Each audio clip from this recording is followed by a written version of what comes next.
chapter 1054 of One Piece is out. I'm the Blank Face, and we're going to take a look at this chapter. Let's go. Alright, so the chapter starts off with Green Bull headed to the Flower Capital to ruin the party, and the samurai have a different plan than Green Bull. Green Bull shows up, samurai confront him, and Green Bull just starts saying some nonsense. Like, legit, this dude, I don't know, he's talking about the celestial dragons are gods, and a country like them have no rights, because they're not with the world government. Don't be mad, that's how the world works. He's just getting pissed because of what's happening in the world, which you find out later what's been going on. And later on in the chapter, we're going to find out why Green Bull was so upset and why he's stressing out so much. But then he starts flexing. He starts flexing with trees. He turns into a tree monster. He pretty much turns into, what's that guy from Fairy Tail? Warid? He turns into Warid, pretty much. A much cooler version of Warid, but Warid nonetheless. I mean, I found out that his power is a Logia, which I wonder how that works. I always thought the Logia fruits were kind of like non-solids. Well, I guess Aokiji's ice, and that's a solid, but I don't know. I want to see how can you phase through a tree? Right? You really can't. I don't know. We'll see how that works in the future, I suppose. But dude goes insane. He summons these huge Hashirama level fists. He's about to go crazy on the samurai. He starts attacking them, saying no laws would be broken if they all died here, telling them to try to stop him.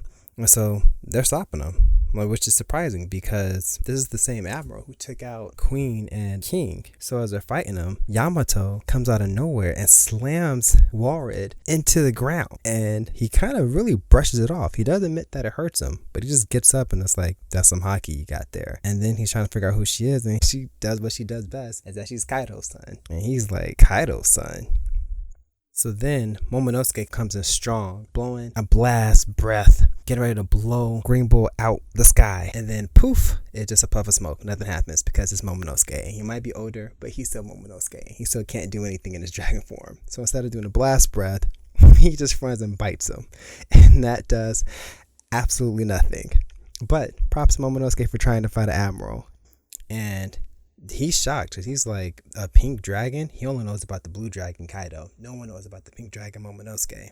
But he just like, bro, you're in my way. Just does deep forest emergence on him and just wraps him up in a whole bunch of wood. And Yamato goes to help. Momonosuke's like, stay out of this. He'll handle it. And then it cuts away. So we have to still find out what Momonosuke's actually going to do to stop Green Bull from destroying them right now. And then, of course, it gets real because we go to the seas around Wano and Shanks is at Wano, which is crazy because I really didn't think we'd see Shanks this soon. Not as soon as we get back on the chapter. And as awesome as seeing Shanks was, Shanks' appearance made way more questions than answers. It provided no answers really, and just questions.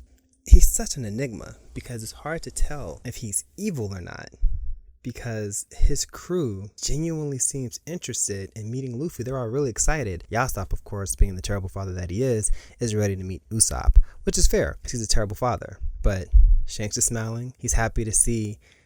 You see, that's the thing. I don't know if he's happy to see that Luffy's become a great pirate, or if he's happy to see that Luffy has awakened the Nika fruit. It's hard to tell. Then we have a quick flashback of Shanks when they attack the world government to get the Gum-Gumino fruit, and we get to see Who's Who without his mask on. But of course, they still have his eyes covered up, so we still don't get to see Who's Who. But his horns are apparently just part of who he is. I really am interested in this whole horn aesthetic. Is it just an aesthetic that Oda adds to people, or does it have something to do with being an Oni? Because I thought like Kaido and Yamato, they had horns. Then Oti also had horns, and Black Maria had horns. And now Who's Who actually has horns. It's not just part of his helmet. He just has horns. So I wonder what the whole horns has to do. Let's see if I can do some research and find out. That's a video there. We'll see. But anyway, we see that Shanks is going after the ship because he knows the Gumino fruit is on there. He knows the Hito no Mimano Nika is on there, which really makes me think he very much is aware of what he was doing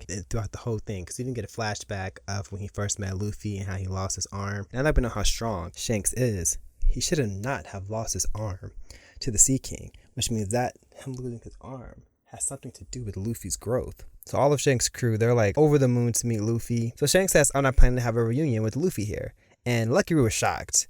And then Shanks reminds them about what's happening in their own territories. And he's like, right, the Bardo guy who he claimed is under Luffy, he's burning down our flags.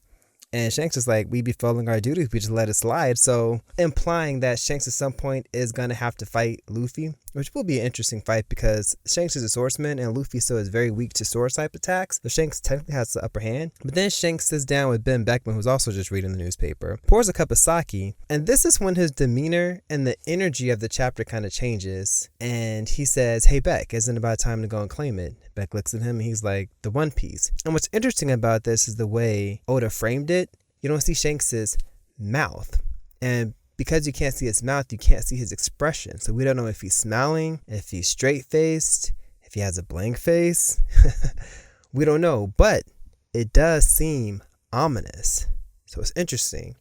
Very interesting developments going on. So then we go back to the Navy headquarters, and Oda is pretty much pulling all the stops in this chapter. And go back to the Navy headquarters, and the admirals are like they're just in disarray with what's happening because Sabo is now the Flame Emperor, and they don't have any more Marines to deploy because they sent them after the Shikibukai. We also know they still sent Marines to Wano, and they probably sent Marines to Marijois because that's where the revolutionaries were fighting. Plus, it's been upwards all over the New World, so the Marines are very much stretched thin right now. And they reveal that the one who was killed during the reverie is Nefertari Cobra, which I wasn't doing YouTube videos at the time, but that also wasn't a shock to me. I figured Sabo wasn't dead or arrested. I figured that he killed King Cobra, but there's no way for me to prove that, so it doesn't really matter. But the way it's framed is shocking. He's not even seen as an enemy because Nefertari Cobra and the Nefertari family were one of the families of the 20 Kingdoms,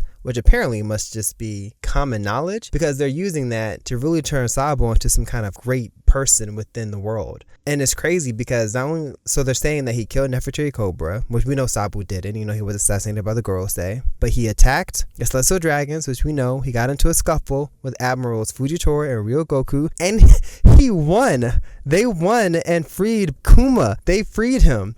So I'm kind of with Akainu in this one. They're admirals. Sure, they were restricted because they were in Marijois, but that doesn't mean you lose. 2 admirals, not 1, 2 admirals lost to the revolutionaries. Now, Sabo is strong. We know that Sabo is a strong character. He could fight against Fujitora one-on-one, and perhaps the rest of the revolutionaries were fighting Green Bull, and they were handicapped. I'll give them that, but they don't have an excuse. They're admirals. And then we found out that Vivi somehow went missing. Now, a lot of people are saying that Vivi is with Sabo, but I don't know. She might be kidnapped by the Gorosei. This could be in the case of, where Ace was kidnapped, taken to the Marines.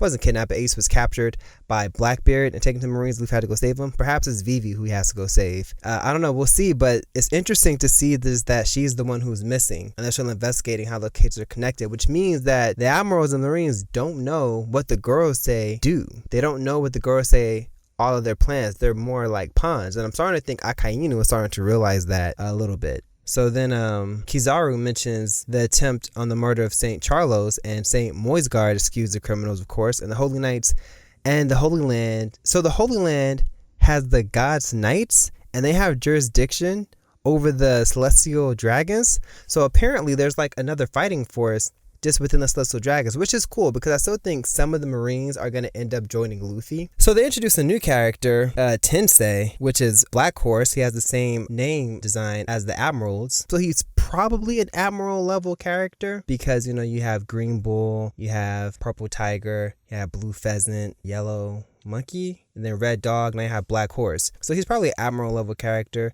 He's probably kind of like Magellan. I think Magellan is also an Admiral level character, low key.